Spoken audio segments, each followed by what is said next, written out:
The signal came through on a whisper, drifting across the blackness of space like a dying breath. To most, it would have sounded like static, nothing but noise.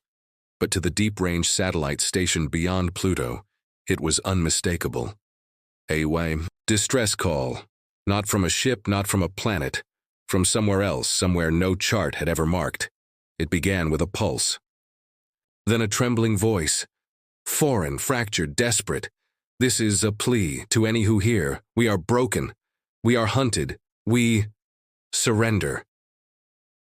It was the first message humanity had ever received from beyond the stars that wasn't just light or noise. Real language, real fear. They called themselves the Relic, a peaceful civilization, they claimed, attacked, overwhelmed. Their voice trembled like someone on the edge of collapse. The message ended with coordinates and a final, hopeless whisper. Please, send help. It made headlines within hours. Scientists scrambled to verify the authenticity. The UN called emergency sessions. The Terran Defense Assembly, once mocked as symbolic, suddenly found itself at the center of history. But even amid the noise and doubt, something colder crept in. Because deep in those coordinates, just behind the Relic's signal, there was something else. Another signal. Faint. Hidden. Not a call for help, but a scan. A silent echo of eyes watching back. Earth listened, and Earth remembered its own history. There was a time when humans called out for help, when empires let them burn. Now the tables had turned. Humanity had survived its own death world. It had mastered pain, gravity, radiation, and war. And unlike the Relic, humans weren't fragile. They were forged in fire, they built death worlds. And more than anything, they didn't like being lied to. The decision was made quietly. No parades, no press. Just a fleet. Black-hulled, silent and ruthless. Not a rescue mission. A warning.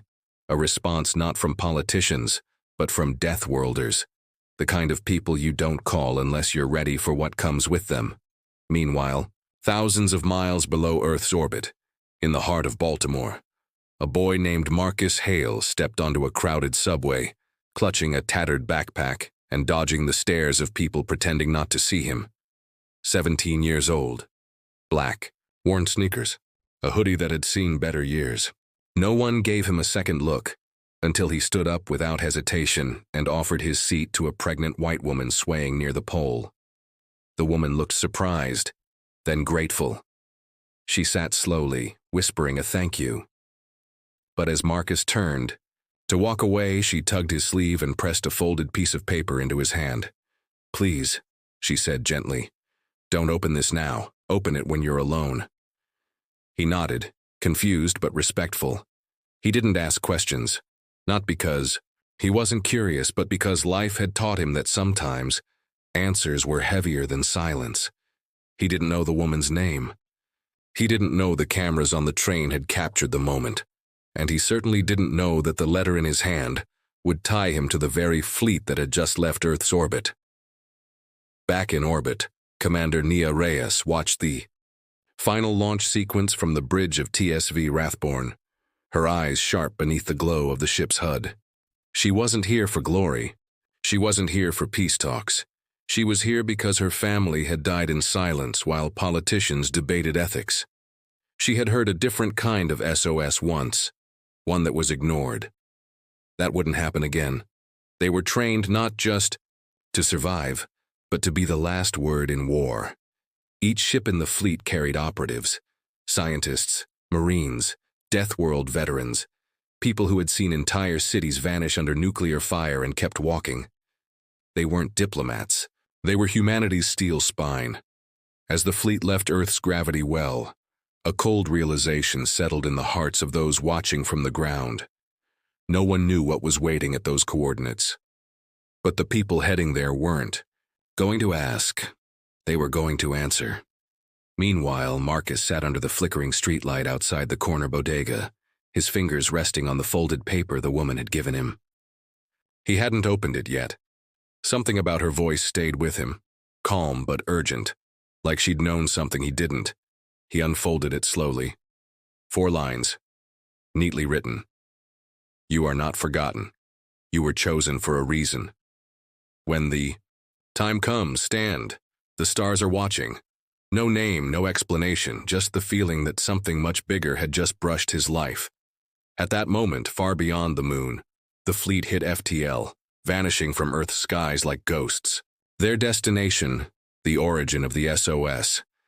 But on the other end of that message, the Relac weren't praying for help anymore. They were hiding something, and they weren't alone. The message had worked. The humans were coming. But what they brought with them wasn't mercy. It was legacy. And Deathworlders don't rescue. They respond. The skies above the Relic's planet were calm now, still. Too still. A silent predator waited just beyond the rim of their system, watching, listening, not for ships, but for humans. Because long ago, in a war lost to time, someone had warned them. If Earth ever answers a cry for help, prepare to meet the kind of monsters you tried to create. And now, one subway act of kindness, one mysterious note, and one dying message from another star had triggered something the universe would never be able to undo. The fleet would arrive in less than 6 days, and Marcus? He was about to find out that his life wasn't small, that the letter in his hand would lead to a truth buried in orbit, in blood, and in history. But for now, all he could do was stare at the stars and wonder, why me? He wouldn't have to wait long, because far away, deep in the void, the Relac whispered one final thing to their allies as their trembling hands turned off. The beacon, they're coming. And then the stars went dark. Marcus didn't sleep that night. He tried, tossed and turned, closed his eyes, pulled the covers over his head, even played some lo-fi beats through his cracked phone. But his mind kept drifting back to the note, to the woman's voice, to the weight in those 4 short lines that didn't belong in a city, like Baltimore or a subway car that smelled like fried food and tired dreams. You were chosen. Chosen for what? He pulled the paper out again, smoothing the creases with calloused fingers. The stars are watching. He didn't know what it meant, but it didn't feel like some random act of kindness anymore. It felt planned, planted. Downstairs, his mom coughed in her sleep, that hacking kind that never seemed to go away. She'd worked 2 jobs since his dad died when he was 10, hospital kitchen by day, warehouse clerk by night. Still smiling, still managing to get up every morning with a soft, "Good morning, baby," and a kiss on the cheek like things weren't falling apart around them. He tucked the note back into his wallet and stared at the ceiling. Out there, miles above where his thoughts could reach, the fleet continued its silent run. 12 ships, all cloaked in black titanium alloys, shaped like daggers designed to cut through space. Every hull marked only by a number. No country, no politics, just Earth. Inside TSV Rathborn, Commander Reyes stood alone in the briefing chamber.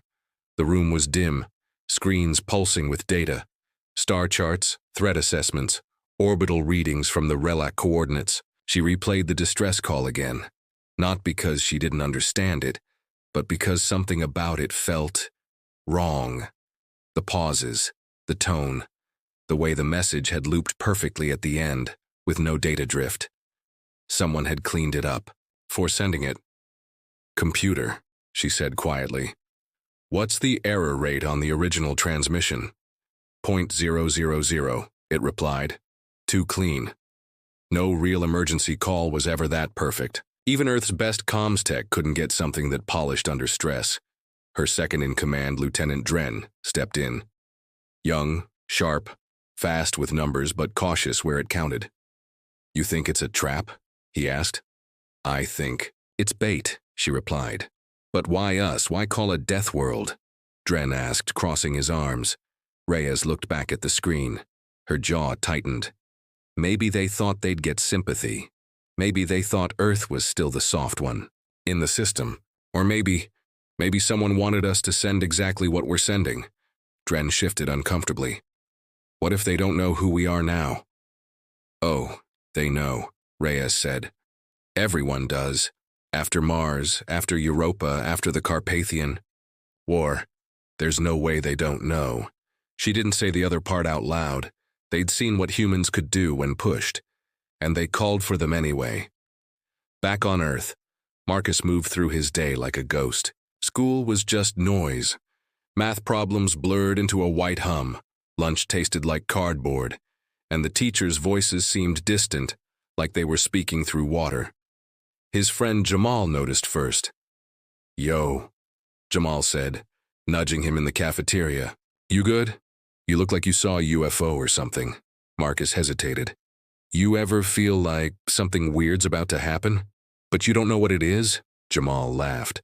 "Like every time my mom checks my phone bill." Marcus smirked, but it didn't last. He pulled the note from his wallet and slid it across the table. Jamal read it, then blinked. "Bro, what is this? Some creepy church invite or something?" "I don't know. A lady gave it to me on the train." Jamal handed it back, shaking his head. "Yeah, well, unless it comes with free rent or PS6, I'd throw that in the trash." But Marcus couldn't, because something about it felt tied to something bigger. And somehow, deep down, he knew it wasn't just about him. Elsewhere, the fleet passed the halfway mark to the RELAC coordinates. Their long-range scans started picking up anomalies, strange gravitational readings, thermal traces that didn't match any known propulsion. Aboard TSV Caldron, their lead scientist, Dr. Marlowe, adjusted the filters on her analysis. She leaned in closer, frowning. There were faint energy signatures, but no planetary heat sources, no cities, no agriculture, no life signs. "Commander, we're approaching what should be a habitable zone," she reported. "But everything's cold, silent." Commander Reyes didn't flinch. "Stealth? Maybe, but if they're hiding, they're doing it on a level we've never seen." She paused. "And there's something else. A faint ping. Not from the surface. From the outer rings of the system, like a listening post." "Alien tech?" Reyes asked. "Maybe, or maybe they're just waiting." Back on Earth, something strange began happening to Marcus's phone. It buzzed once, then again. A notification from an app he'd never downloaded. "Clear sky uplink detected, syncing." He stared at the screen, tapped it. The app didn't open. The icon disappeared. Just like that. Then his phone shut off, went black. He tried restarting. Nothing. When he got home, his laptop was also dead, blue-screened. And the TV in the living room, static. Like someone had pulled the plug from reality itself. He sat at the kitchen table, breathing hard. Then he saw it. Another note. Not handwritten this time. Printed. Slid under the front door. "Marcus Hale.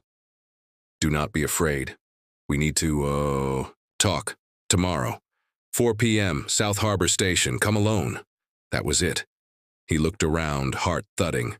Someone had been here. Not just near the building. In it. His mom wasn't home yet. And suddenly, that scared him more than the note. He locked the door, checked the windows, sat back down, gripping the second note so hard his knuckles turned white. He didn't know what was happening. He didn't know why he was the one being followed or chosen or whatever this was. But he felt it now, that pull, like something had shifted in the world, and his name had just been written into a page that used to belong to someone else. And somewhere, far away in the dark, a pulse activated on the edge of the RELAC's abandoned moon. Not a trap, not a